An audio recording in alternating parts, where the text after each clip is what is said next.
Good morning Nikhil.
Start करते हैं बेटा।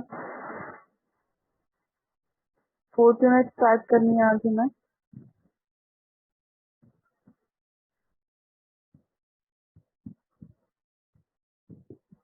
तो फोर्थ यूनिट का पहले तो ओवरव्यू कर लेते हैं, फोर्थ यूनिट में क्या है। हमें ये पहले से ही पता था, थर्ड और फोर्थ दोनों यूनिट हमारे WSN की है। तो फोर्थ यूनिट में हमारे पास क्या है, WSN की राउटिंग, लोकलाइजेशन एंड स्विच, वो राउटिंग के साथ ही लोकलाइजेशन हो गया, और क्वालिटी ऑफ सर्विस। उससे सेकेंड हाफ में आपका सिक्योरिटी। WSN में सबसे पहले अगर राउटिंग की बात करें तो राउटिंग प्रोटोकॉल के लिए क्या क्या चैलेंजेस हैं वो हमें देखने हैं। तो ये कॉमन चैलेंजेस ही होते हैं। आपने जैसे चैलेंजेस फॉर मैथ भी पढ़ा हुआ है, तो challenges for routing almost same ही होते हैं। इसमें थोड़े बहुत होंगे, आप पुराने वाले भी मैथ वाले भी किसी के अंदर कॉपी पेस्ट कर सकते हो, बट आपको अलग ही रखना है टॉपिक, क्योंकि अगर दोनों क्वेश्चन आ गए तो आप सेम नहीं लिख सकते। उसके बाद हमारे पास आता है प्रोटोकॉल्स की क्लासिफिकेशन। तो प्रोटोकॉल्स की क्लासिफिकेशन में हमारे पास डेटा सेंट्रिक फ्लैट है, फ्लैट में हमारे पास फ्लडिंग गॉसिपिंग स्पिन है। हिरारिकल है, हिरारिकल में हमारे पास लीफ पेगासस तीन एप्टीन है। लोकेशन बेस्ड में यूनिकास्ट मल्टीकास्ट जियोकास्ट है। तो ये हमारे राउटिंग प्रोटोकॉल। फिर हमारा क्यूएस में हमारे पास सिक्वेंशियल स्पीड, ये दो राउटिंग प्रोटोकॉल है। तो सारी यूनिट जो है वो क्लासिफिकेशन ऑफ प्रोटोकॉल्स की है। उसके बाद हमारे पास सिक्योरिटी है। सिक्योरिटी में हमारे पास आता है WSN की सिक्योरिटी के बारे में अगर मैं बात करूँ तो नॉर्मल आपकी सिक्योरिटी है जो हम पढ़ते आए हैं कि क्या क्या चैलेंजेस होते हैं सिक्योरिटी के। तो अगर आप एक नॉर्मल इंटरनेट की बात करो, क्योंकि वायरलेस कनेक्टिविटी है वो भी, तो क्या क्या प्रॉब्लम आ सकती है, क्या क्या चैलेंजेस हो सकते हैं उसमें। तो हमारे पास जो चैलेंजेस हैं यहाँ पे वही सारे हैं जो आपने पढ़े हुए हैं। इंटीग्रिटी, कॉन्फिडेंशियलिटी, ऑथेंटिसिटी, वो सारी प्रॉब्लम्स हैं। सिक्योरिटी अटैक्स कौन कौन से हो सकते हैं WSN में? सिक्योरिटी अटैक्स आपके वही normal attacks, man in the middle, eavesdropping, ठीक है, जो आपने सारे पढ़े हुए हैं। Protocols and mechanism for security, क्या क्या प्रोटोकॉल्स और क्या क्या मैकेनिज्म अगर हम यूज करते हैं सिक्योरिटी के लिए, तो प्राइवेसी के लिए एनक्रिप्शन वगैरह यूज करना, डिक्रिप्शन, ये सारी चीजें जो है हमारी मैकेनिज्म फॉर सिक्योरिटी। और लास्ट टॉपिक हमारा इसके है जिगबी सिक्योरिटी। जिगबी होता है, इसका ये IEEE एड्रेस 102.15.4 है। जिगबी हमारा एक वायरलेस पैन है, मतलब पर्सनल एरिया नेटवर्क की तरह ही होता है। तो उसके बारे में कि इसकी सिक्योरिटी कैसे आप उसको सिक्योर करोगे, क्या जिगबी होता है, तो ये सारी चीजें हमारे सिक्योरिटी के अंदर आती हैं।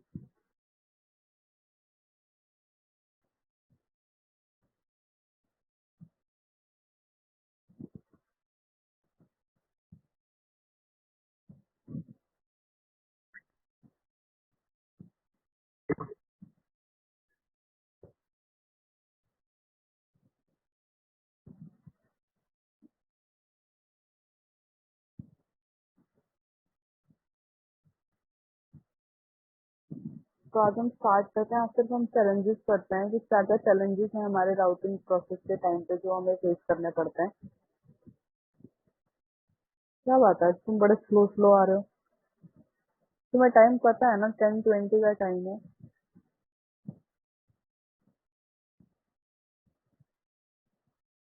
तो चैलेंजेस ऑफ राउटिंग में क्या क्या चैलेंजेस है हमारे पास, अगर आप चाहो तो इसमें थोड़ा राउटिंग के बारे में इंट्रोडक्टरी पार्ट लिख सकते हो। आपको पता है राउटिंग क्या होता है? सोर्स से डेस्टिनेशन तक जो हम रूट फाइंड आउट करते हैं उसको हम राउटिंग बोलते हैं।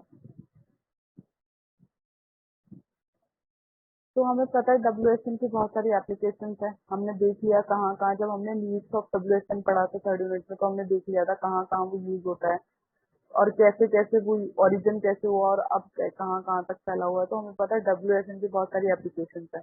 उसके साथ साथ हमारे पास कुछ रेस्ट्रिक्शंस हैं, नेटवर्क में कुछ रेस्ट्रिक्शंस हैं, क्योंकि आप जो नोड का यूज करते हो, सेंसर नोड का, उनकी एनर्जी लिमिटेड होती है, उनकी बैटरी लिमिटेड होती है। आपको अगर कोई भी डेटा भेजना है तो आपको नोड्स का पावर, आपकी बैटरी, सब बैंडविड्थ वगैरह सब चेक करके ही आगे आप उसको कनेक्ट करके डेटा को फॉरवर्ड कर सकते हो। तो ये सारी रेस्ट्रिक्शंस हैं जो आपको ध्यान में रखते हुए आगे काम करना है। अगर WSN की मेन डिजाइन गोल की बात करें तो क्या मेन गोल है WSN का? मेन गोल यही है कि आपका सिस्टम जो है वो सोर्स से डेस्टिनेशन तक डेटा पहुंचा सके, आपकी कोई प्रॉब्लम ना हो, आपकी कनेक्टिविटी सिक्योर रहे। ये सारी चीजें हमारे WSN के गोल्स में आती हैं। तो जब हम राउटिंग प्रोसीजर को फॉलो करते हैं, राउटिंग को रूट फाइंड आउट करते हैं, तो क्या क्या चैलेंजेस हैं जो हमें फेस करने होते हैं? सबसे पहला चैलेंज आता है हमारे पास, 12 चैलेंजेस आएंगे। सबसे पहला चैलेंज है हमारे पास नॉट डिप्लॉयमेंट का। नोड डिप्लॉयमेंट का क्या मतलब होता है कि आप नोड को कैसे प्लेस करोगे। मेनली जो नोड डिप्लॉयमेंट होता है WSN में वो एप्लीकेशन डिपेंडेंट होता है कि किस तरीके की एप्लीकेशन है और किस तरीके से आप उनको प्लेस करोगे। जब हम नोड को प्लेस करते हैं, सेंसर नोड को, वो दो तरीके से प्लेस होती है, या तो डिटर्मिनिस्टिक या रेंडमाइज। डिटर्मिनिस्टिक का मतलब है कि जो भी सेंसर नोड आप लगाओगे, प्लेस करोगे, आप वो मैन्युअली प्लेस करोगे और एक रूट डिफाइंड होगा, क्योंकि डिटरमाइंड है तो pre defined, pre determined path होगा जिसको फॉलो करते हुए आप नोड को प्लेस करोगे और वैसे ही हमारा डेटा जो है वो सोर्स से डेस्टिनेशन तक जाएगा। जबकि रैंडमाइज के अंदर होता है आपकी नोड को स्कैटर करते हो। ठीक है, आप एक अगर आपने कभी खेती वेती देखी हो, तो अगर आपने कभी बीज फेंकते हुए देखा है किसी को, किसी भी किसान को, तो आपने नोटिस किया होगा कि वो ऐसे मतलब अपने हाथ में लेता है और फिर उसको आगे स्कैटर कर देता है। तो ऐसे ही अगर हमें रैंडमाइज सेंसर नोड को स्कैटर करना है तो हम ऐसे ही स्कैटर करते हैं। अब ये प्रॉब्लम होती है राउटिंग के टाइम पे, क्योंकि अगर आपके पास प्रीडिटरमाइंड पाथ है, आप उसको फॉलो करते हुए डेस्टिनेशन तक पहुंच जाते हो, लेकिन रैंडमाइज्ड में आपको नहीं पता कि नोड कहाँ गई है, कहाँ पे जाके प्लेस हुई है। उस टाइम पे आपको कनेक्टिविटी क्रिएट करनी पड़ेगी, आपको सेंस करना पड़ेगा कि दूसरी नोड मेरे से कितनी दूर रेंज में है, उसके साथ कनेक्ट करके मैं डेटा सेंड कर सकती हूँ। तो ये पहली प्रॉब्लम है राउटिंग की। दूसरी प्रॉब्लम हमारे पास आती है एनर्जी की। वो आपको पता है, energy consumption without loading the accuracy. Energy आपकी होनी चाहिए जितना आपका राउटिंग अगर सोर्स से डेस्टिनेशन तक पास जा कोई डेटा जा रहा है, तो इतना आपकी हर एक नोड का एनर्जी होनी चाहिए कि आपका डेटा जो है बीच में ना रुके, आपका डेटा जो है वो डेस्टिनेशन तक पहुंच जाए। हर एक नोड हमें पता है कि वो डुअल रोल प्ले करती है। कभी मतलब वो एक बार डेटा को सेंड करेगी, एक बार रिसीव करेगी, तो वो सेंडर की तरह भी बिहेव करती है, वो रिसीवर की तरह भी बिहेव करती है। तो अगर किसी भी नोड में कोई भी प्रॉब्लम हुई तो उसकी वजह से बहुत सारी और प्रॉब्लम भी आ सकती है। आपकी टोपोलॉजी चेंज हो जाएगी, क्योंकि अगर आपकी एक नोड काम नहीं कर रही, अगर आप दूसरे के साथ कनेक्ट कर रहे हो, तो आपकी टोपोलॉजी चेंज होगी, जिसमें टाइम वेस्ट होएगा और आपको सारा सब कुछ रीऑर्गेनाइज करेगा। पैकेट जो भी आप डेटा भेज रहे हो उसको दोबारा से रीरूट करना पड़ेगा। तो इसलिए एनर्जी का ध्यान रखना है और एक्यूरेसी भी इसके साथ आपको ध्यान में रखनी है। तीसरा हमारे पास आता है data reporting model.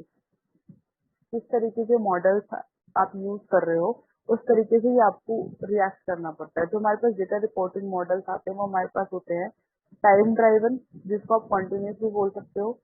Event driven और क्वेरी ड्राइवन, ये एक ही नाम है। इवेंट ड्राइवन और क्वेरी ड्राइवन एंड हाइब्रिड, जो इन दोनों का कॉम्बिनेशन होता है। तो टाइम ड्राइवन का मतलब क्या है? टाइम के रिगार्डिंग।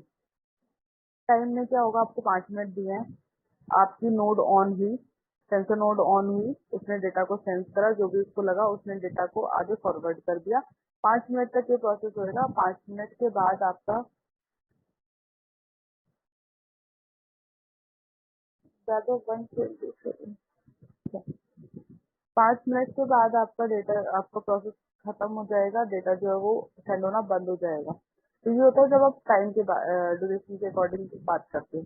अगर बात करते हो आप इवेंट ड्राइवन और क्वेरी ड्राइवन का, इसका मतलब अगर कोई भी इवेंट या कोई भी क्वेरी जनरेट होती है, लाइक एसी वाला एग्जाम्पल है, रूम का टेम्परेचर और एसी का टेम्परेचर, ठीक है, आपको पता है इतना रूम का टेम्परेचर है, इस अकॉर्डिंग इतना एसी का टेम्परेचर है। अगर ऑल ऑफ सडन रूम के टेम्परेचर में कोई भी इंक्रीमेंट या डिक्रीमेंट होता है, मतलब कोई भी इवेंट अकर होता है, तो जैसे वो इवेंट अकर होगा उस अकॉर्डिंग एसी रिस्पॉन्ड करेगा। तो जब भी कोई इवेंट अकर होगा या कोई भी क्वेरी जनरेट होगी, उस टाइम पे जो रिएक्ट करेगा वो मॉडल होता है आपका इवेंट ड्राइवन और क्वेरी ड्राइवन। नेक्स्ट होता है हमारा हाइब्रिड, जो हमारा इन दोनों का कॉम्बिनेशन होता है। नेक्स्ट प्रॉब्लम आती है हमारी हेट्रोजेनिटी की। हम क्या करते हैं, मैक्सिमम स्टडीज में ये अज्यूम किया जाता है कि जो सेंसर नोड है वो होमोजीनियस है। होमोजीनियस है मतलब एक तरीके की दिखती है, सेम कैपेसिटी है, सेम बैटरी बैकअप है, सब कुछ सेम है। जबकि जनरली ऐसा नहीं होता, क्योंकि अकॉर्डिंग टू द एप्लीकेशन जो सेंसर नोड होती हैं वो अलग अलग रोल्स प्ले करती हैं। जैसे आपको पता है कि सेंडर की तरह बिहेव करेगी, कभी रिसीवर की तरह बिहेव करेगी, कभी किसी तरीके से। तो किस क्या एप्लीकेशन है उस अकॉर्डिंग नोड जो है वो अपना रोल प्ले करती है। तो इसकी वजह से भी बहुत सारे टेक्निकल इश्यूज आते हैं राउटिंग प्रोसीजर में, जो हमें ध्यान रखने होते हैं। इसमें एक एग्जाम्पल दिया हुआ है, जो भी नोट्स आप प्लेस करोगे या जो भी आप नोट्स को ट्रीट करोगे, तो या तो आप उनको इंडिपेंडेंटली ट्रीट करोगे, अकॉर्डिंग टू द फंक्शनैलिटी आप उनको ट्रीट करोगे, कि फंक्शन की बेसिस पे आप उनको डिफाइन करा है। अब क्योंकि नोड हेट्रोजीनियस है, इसमें एक एग्जाम्पल दिया हुआ है। जैसे हमने हिरारिकल प्रोटोकॉल पढ़ा था, सेकंड यूनिट में हमने पढ़ा था हिरारिकल प्रोटोकॉल। उसके अंदर हमारे पास क्लस्टर हेड्स होते हैं जो कम्युनिकेट करते हैं, और उन क्लस्टर हेड्स को चूज किया जाता है क्योंकि वो बाकी नोड के कंपैरिजन में ज्यादा पावरफुल होते हैं। पावरफुल किसी भी टर्म्स में हो सकते हैं, आपकी एनर्जी या तो उनके पास ज्यादा है, बैंडविड्थ उनके पास ज्यादा है, मेमोरी उनके पास ज्यादा है, तो इस बेसिस पे आप उनको हेड चूज करते हो। तो वो बाकी नोड्स के कंपैरिजन में अलग हैं। क्लस्टर नोड्स जो हैं, हेड नोड्स जो है वो इंटरनल नोड्स या नॉर्मल सेंसर नोड के कंपैरिजन में अलग हैं। तो हर एक नोड जो है वो एक दूसरे के साथ डिफरेंटली एक्ट करती है। वो according to the application depend करता है कि वो नोड कैसे बिहेव करेगी। तो कोई भी हम उसको अज्यूम नहीं कर सकते कि सारी नोड जो है वो एक जैसी है और वो होमोजीनियस है। नोड्स हेट्रोजीनियस है, अलग अलग तरीके का काम करती हैं, जिसकी वजह से हमारे कंफ्यूजन क्रिएट होती है और राउटिंग प्रोसीजर सही से फॉलो नहीं होता। नेक्स्ट हमारा आता है फॉल्ट टॉलरेंस। आपको पता है फॉल्ट टॉलरेंस का क्या होता है कि कितना फॉल्ट वो टॉलरेट कर सकता है। कोई भी नोड अगर फेल हो गई है, ब्लॉक हो गई है किसी भी रीजन की वजह से, पावर की वजह से या फिजिकल डैमेज है या एनवायरमेंटल में इंटरफेरेंस है, किसी भी रीजन की वजह से अगर नोड फेल या ब्लॉक हो गई है, तो उस टाइम पे ये आपको पता है कि ये मैक प्रोटोकॉल की रिस्पॉन्सिबिलिटी है कि वो नया लिंक या नया रूट फाइंड आउट करे और डेटा को, जो भी डेटा उसको फटाफट एडजस्ट करके और आगे फॉरवर्ड करे, ताकि टाइम वेस्ट ना हो। थोड़ा सा तो टाइम लगेगा क्योंकि आप रीराउट कर रहे हो, नया लिंक ढूंढ रहे हो, तो उस टाइम पे प्रॉब्लम तो होती है। बट जितना जल्दी हो सके एज सुन एज पॉसिबल अपना काम खत्म करो। इसके अंदर हम लोग मल्टीपल लेवल ऑफ रिडंडेंसी का यूज करते हैं। आप बोल सकते हैं कि रिक्वायरमेंट है हमारी फॉल्ट टॉलरेंस की।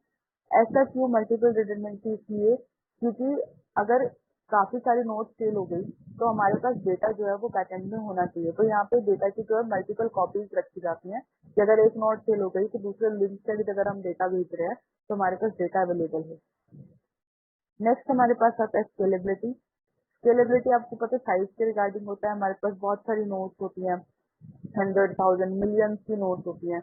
तो उन इतनी सारी नंबर ऑफ सेंसर नोड्स को मैनेज करना थोड़ी सी प्रॉब्लम है। तो अब हमें ध्यान रखना है कब स्लीप मोड में जाना है, कब वेकअप मोड में जाना है, ताकि सब कुछ मैनेज रहे, डेटा भी और एरिया भी स्केलेबल हो। तो स्केलेबिलिटी की प्रॉब्लम आती है। और ये भी हमें पता है कि नोट्स जो है वो जब कम्युनिकेट करती हैं तो वो अपनी with in range he communicate करती हैं। तो ये चीज भी हमें ध्यान रखनी है, क्योंकि अगर स्केलेबिलिटी होगी तो उससे आप रेंज फाइंड आउट करके कम्युनिकेशन करोगे। नेक्स्ट हमारे पास आता है नेटवर्क डायनामिक्स। ये भी एक assumption है कि सेंसर नोड जो है वो स्टेशनरी है। हमें पता है सेंसर नोड स्टेशनरी नहीं है, वो मोबाइल है, वो एक जगह से दूसरी जगह मूव करती रहती है। तो जब वो मूव करती हैं तो उस टाइम पे भी हमारा routing procedure, route find out करना और जो राउटिंग प्रोसीजर में काम करना हो तो वो थोड़ा सा चैलेंजिंग हो जाता है। जो भी यहाँ पे सेंस फिनोमिना यूज होता है वो दो तरीके का होता है, डायनामिक और static. According to the application आप सेंस फिनोमिना में कैसे आप सेंस करोगे, क्योंकि नोड जो है वो स्टेशनरी तो है नहीं, मूव कर रही है, तो वो कैसे काम करेंगे, वो कैसे सेंस करती है। डायनामिक तभी यूज होता है जब आप कोई मूवमेंट में यूज करो, क्योंकि डायनामिक कांस्टेंट नहीं होता। तो अगर कोई आप व्हीकल को ट्रैक कर रहे हो, जैसे जनरली मूवीज में होता है कि किसी का मोबाइल फोन ट्रैक कर रहे हो, तो जब आप ऐसे मूवमेंट में काम करते हो तो आप डायनामिक फिनोमिना का यूज करते हो। और जब आपको फॉरेस्ट में मॉनिटरिंग के लिए, अगर आपने कोई फायर डिटेक्शन के लिए या कुछ ऐसे मतलब इन्वायरमेंट के लिए लगाया हुआ है, तो आप स्टैटिक का यूज करते हो। तो किस तरीके का आप फिनोमिना यूज कर रहे हो, उस अकॉर्डिंग ही आपको जो है वो अपना राउटिंग प्रोसीजर फॉलो करना होता है। नेक्स्ट हमारे पास है ट्रांसमिशन मीडिया। क्या मीडिया है जिसके थ्रू आप अपने डेटा को भेजोगे। जो हमारी पुरानी प्रॉब्लम थी वायरलेस चैनल के साथ, वो प्रॉब्लम थी हमारी फेडिंग, हाई एरर रेट, और भी मतलब एक आधी और प्रॉब्लम, जो ट्रेडिशनल प्रॉब्लम है। तो इनकी वजह से भी हमारे सेंसर एरिया पे नेटवर्क पे फर्क पड़ता है। ये प्रॉब्लम अभी भी आ सकती है, इनका ध्यान रखना है। और कहीं ना कहीं मैक की जो रिस्पॉन्सिबिलिटी है, मैक जो है वो ध्यान रखता है, इसलिए वो टीडीएमए का यूज करता है। ये हम ऑलरेडी पढ़ चुके हैं। टाइम डिवीजन मल्टीप्लेक्सिंग का यूज करता है ताकि हमारी एनर्जी जो है वो सेव हो सके। ब्लूटूथ टेक्नोलॉजी का भी आप यूज कर सकते हो, जैसे रिक्वायरमेंट है जिस एप्लीकेशन का, आप इस अकॉर्डिंग इसको यूज कर सकते हो।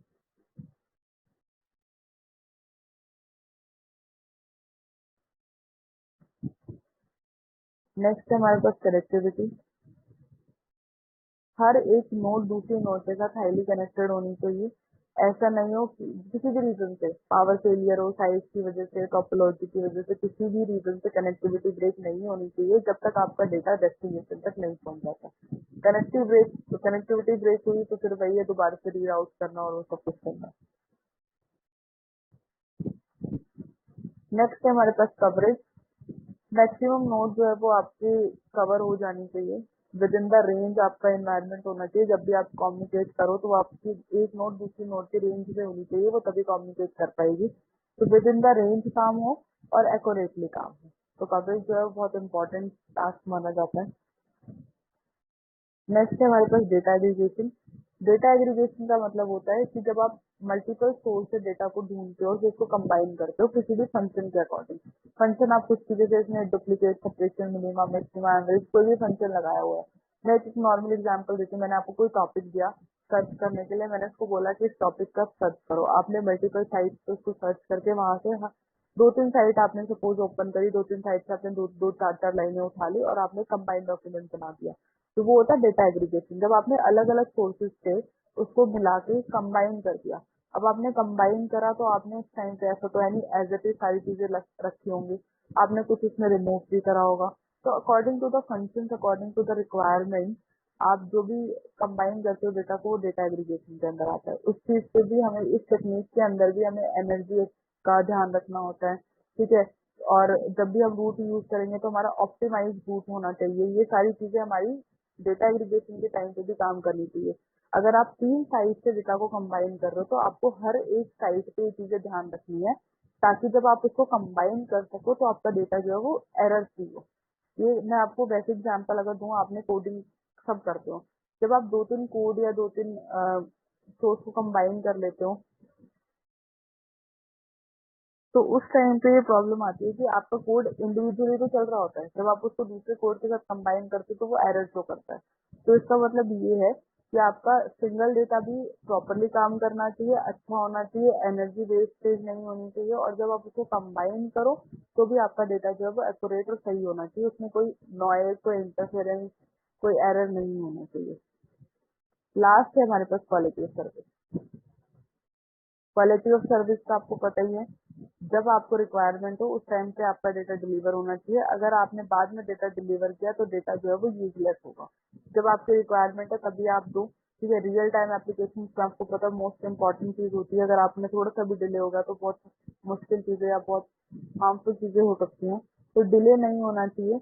इस क्वालिटी ऑफ सर्विस से मेन इम्पोर्टेंट चीज आपकी एनर्जी है, कंजर्वेशन ऑफ एनर्जी है।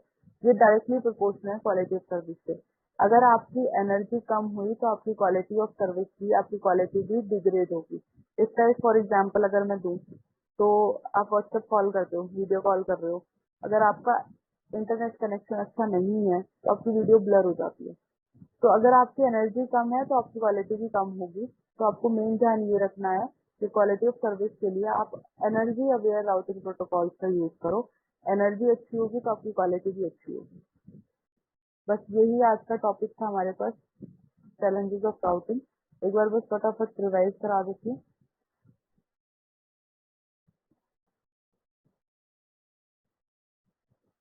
राउटिंग में हमारे पास कुछ चैलेंजेस है। सबसे पहले नोड, जब आप नोड को प्लेस करते हो दो तरीके से प्लेस कर सकते हो, डिटरमाइंड पाथ में डिटरमिनिस्टिक, या फिर रेंडमाइज तरीके से आप स्कैटर करोगे तो रेंडमाइज। इन दोनों में आपको जो भी राउटिंग प्रोसीजर का फॉलो करोगे वो आपका प्रॉपरली होना चाहिए, क्योंकि इन दोनों में प्रॉब्लम आती है, थोड़ा सा चैलेंजिंग है इनमें काम करना। एनर्जी कंजर्वेशन, आपकी एनर्जी सेव होनी चाहिए और आपकी एक्यूरेसी भी प्रॉपर होनी चाहिए। साथ साथ क्वालिटी ऑफ सर्विस की मैं याद करा देती हूँ, 12 पॉइंट्स है। क्वालिटी ऑफ सर्विस भी एनर्जी कंजर्वेशन के साथ ही काम करती है, क्योंकि आपकी अगर एनर्जी कम होगी तो आपकी क्वालिटी डिग्रेड होगी। तो आपको क्वालिटी ऑफ सर्विस में भी एनर्जी अवेयर राउटिंग प्रोटोकॉल्स का यूज करना है। फिर हमारे पास डेटा रिपोर्टिंग मॉडल है, इसमें हमारे पास 3 मॉडल है। टाइम के regarding time driven, event query driven और हाइब्रिड, जो इन दोनों का कॉम्बिनेशन है। कौन सा मॉडल यूज कर रहे हो उस अकॉर्डिंग आपको काम करना है, उस अकॉर्डिंग आपको राउटिंग प्रोसीजर को फॉलो करना है। हर एक लोड हमें लगता है कि वो होमोजीनियस है, जबकि वो होमोजीनियस नहीं होती। अलग अलग एप्लीकेशन के अकॉर्डिंग अलग अलग रोल प्ले करती है, वो हेट्रोजीनियस होती है, जिसकी वजह से भी हमारे पास प्रॉब्लम आती है। फॉल्ट टॉलरेंस हो गया, स्केलेबिलिटी, नेटवर्क डायनामिक्स। हमें ये भी लगता है कि नोड जो है वो स्टेशनरी है, जबकि नोड फिनोमिना अलग अलग तरीके से डायनामिक और स्टैटिक दोनों तरीके से काम करती हैं। मीडिया, किस तरीके का मीडिया आप यूज कर रहे हो, हाईली कनेक्टेड होनी चाहिए सोर्स से डेस्टिनेशन तक, कवरेज होनी चाहिए रेंज के अंदर विद एक्यूरेटली, और डेटा एग्रीगेशन। जब भी आप डेटा को कंबाइन करोगे तो वो डेटा भी आपका प्रॉपर होना चाहिए, इसके अंदर कोई प्रॉब्लम ना हो, कॉम्बिनेशन से पहले भी और कॉम्बिनेशन के बाद भी, और लास्ट आपको क्वालिटी इस तरह से चाहिए।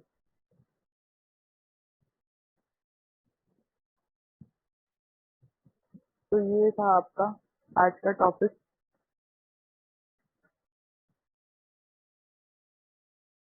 अब मुझे आप अटेंडेंस दे दी।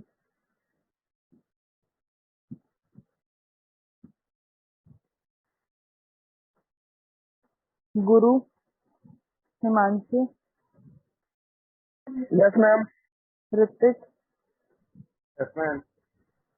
जपनीत, जपनीत, कदम, ठीक है, Karamveer, Karamveer, Kumar Vaibhav, Lavis, Mani 67, Sameer, seven ma'am. Okay, Sanjay, Sanjay, Vanshika, ma'am. ठीक है, मनी 68, ठीक है Sanjay, Sarware, Sarware Alam, Muskan, present ma'am. Neeru, present ma'am. ठीक है सरवरे, ठीक है, निखिल 74, निखिल 75, निखिल 76, निखिल 76, निष्ठा,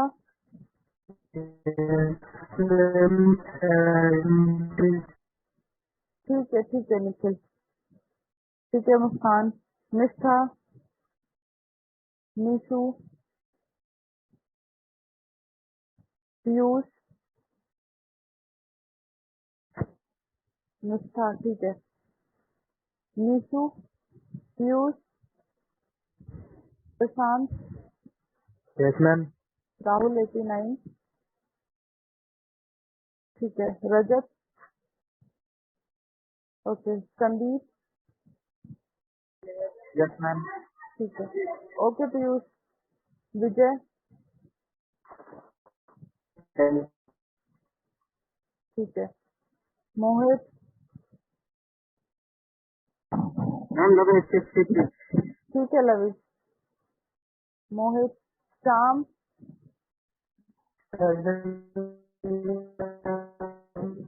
ठीक है, करमवीर। ओके बेटा, ओके,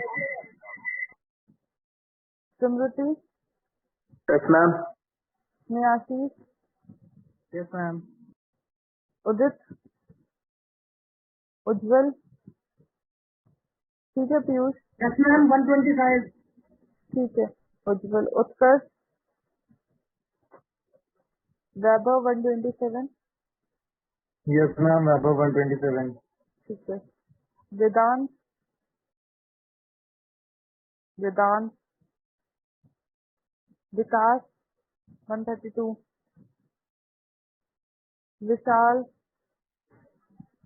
यस मैम। विशाल और विकास दोनों, ठीक है बेटा, दोनों लग गए। Yatin, present ma'am. योगेश, युवराज, युवराज, ठीक है, किसी की अटेंडेंस रह गई है? वेदांत, ठीक है, और किसी की अटेंडेंस रह गई है? नहीं, ठीक है, इस वीक में या तो थर्सडे को या फिर मंडे को तुम्हारा एमसीक्यू होगा, 4th एमसीक्यू जो 3rd यूनिट का होगा, ग्रुप में मैसेज डाल दूंगे जैसे भी होगा, ठीक है, तो प्रिपेयर रहना उस चीज के लिए। चलो बाकी कल करते हैं, ओके बाय।